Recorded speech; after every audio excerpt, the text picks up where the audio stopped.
Hey buddies, Anya here. Welcome back to my channel. If you saw my Q1 January setup of my bullet journal, then you saw my cover of Boo on a sunrise drinking morning coffee and all the trouble that I had with it. And I decided that I would like to redo that splash page with actual watercolors and actual watercolor paper. And so that is what I am doing today.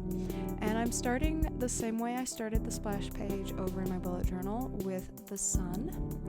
And this time I am actually going to go full on with full color and actually take up as much of the paper with color as possible. I wasn't able to do that with the Tombow markers and the low weight of paper.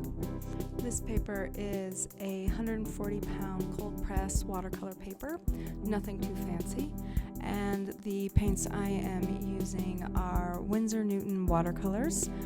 So I'm starting off with using just the basic cadmium yellow, cadmium orange, and cadmium deep red. So, and just using some basic color blending with my watercolors. I get a little bit fancier as I go on into getting some more of the detail work later on, but for the most part it's really just those three colors plus some grayscale later for the snow.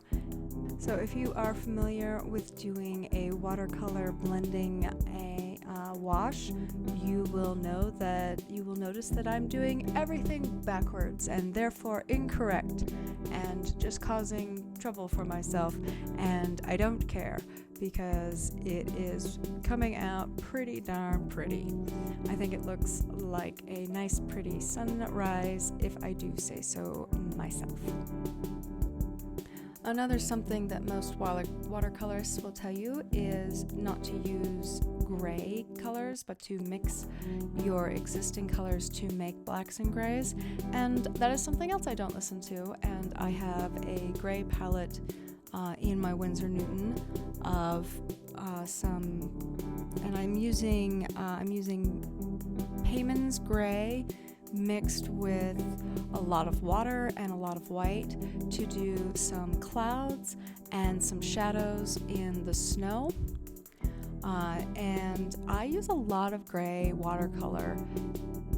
So I'm not doing this for my journal, and there's going to be no quote, no text, no nothing. So I am adding a lot more depth and shadows to the snow here, blending my gray watercolor with the same wash that I just got through using in the sunrise.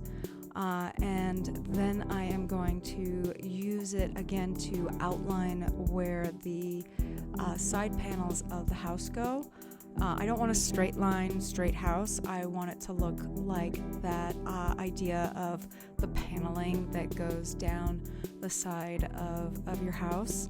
And even though it is a white house, if you saw my previous video, or any of my videos where I work with white, you know that there's a lot of color that goes into making white, and because white reflects everything around it, and when you have something bold and colorful like a sunrise, then you kind of have to bleed those colors into the white and give the reflecting back. And so that plus the white snow plus our Boo, which will show up later. This was pretty fun. This was definitely an exercise of warmth versus cooling.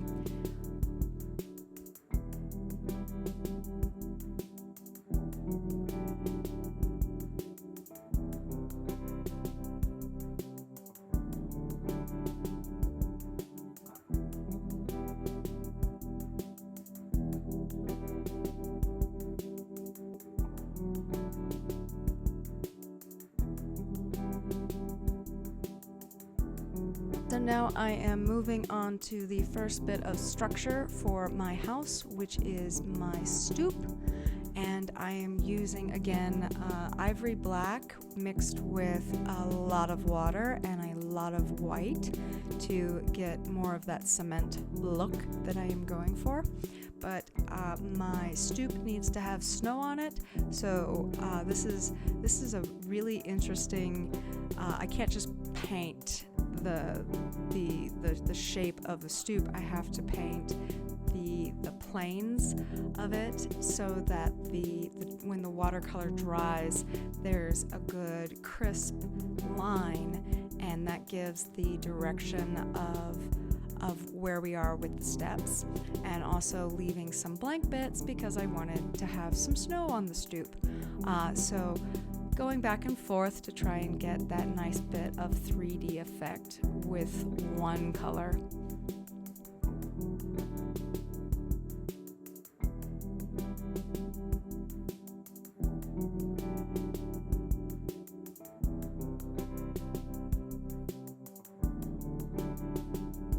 And then pulling that same color up into the doorway to give the shape of the door. Again, it's a white house, so I'm trying to avoid strong black lines and really only keep to more shadows.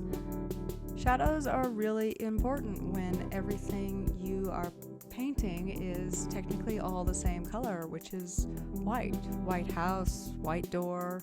So shadows, they matter, and the direction of the paint and the depth of the shadows and the reflection of the light, it matters, and it's really tricky. It's a really simple thing, watercolor, and a really simple design, but there's a lot going on, and a lot goes into making this. So doing the window, the back window, kind of gave me a lot of trouble on the original, but it also gave me a lot of trouble on this one because unlike my journal where I'm using markers, I can sketch out in pencil first, and with watercolor I really can't. So I kind of have to put brush and paint to paper and hope that I get the line where I want it. There's two windows, the window of the back door and then the window of the house, and the house window is behind the window of the door, so I had to do even more tricky shadows and coloring to distinguish that it's still there behind the glass of the door. And yes, so that gave me an anxiety trauma for all days to come. Not really, but it was a struggle of learning and trying to so whenever I messed up, I just dabbed it with my paper towel, my wet paper towel, to try and get some of the color back up so it didn't come across too strong, because I don't want it to look stronger than the window not behind the glass. So just a whole lot of what's going on. Okay, so now I am getting into my cooler colors, and I am using indigo mixed with my same grayscale that I used earlier to get the shadows, and I am going full on and doing the shadows inside the house because there's a lot more color, there's a lot less white and negative space in this painting than there was in my journal rendition.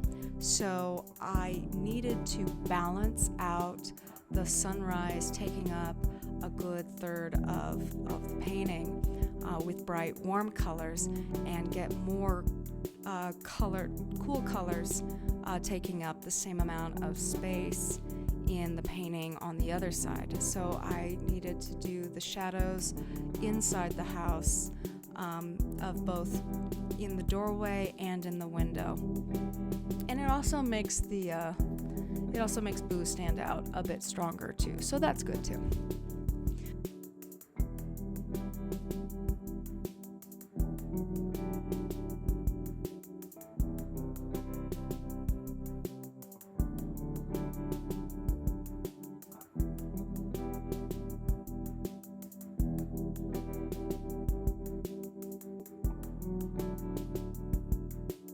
For Boo's details, the folds in the cloth, I used a combination of the indigo with mauve to give a very distinction between the shadows of the house and the folds of the sheet.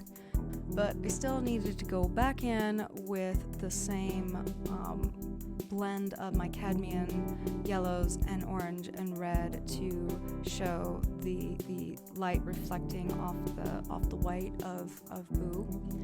And then I used straight ivory black with no water and no white on a very fine brush and did the outline of the coffee cup. And coffee itself, I think I ended up using raw umber and then straight lamp black, ivory black for Boo's eyes. And I think they match up pretty well. Yeah. So now comes the fun part, which is removing the tape. It's always fun. So that is my recreation of my Sunrise Boo. It is available in my Society 6 shop for print, but I hope you enjoyed watching me recreate this and learn a little bit about watercolors.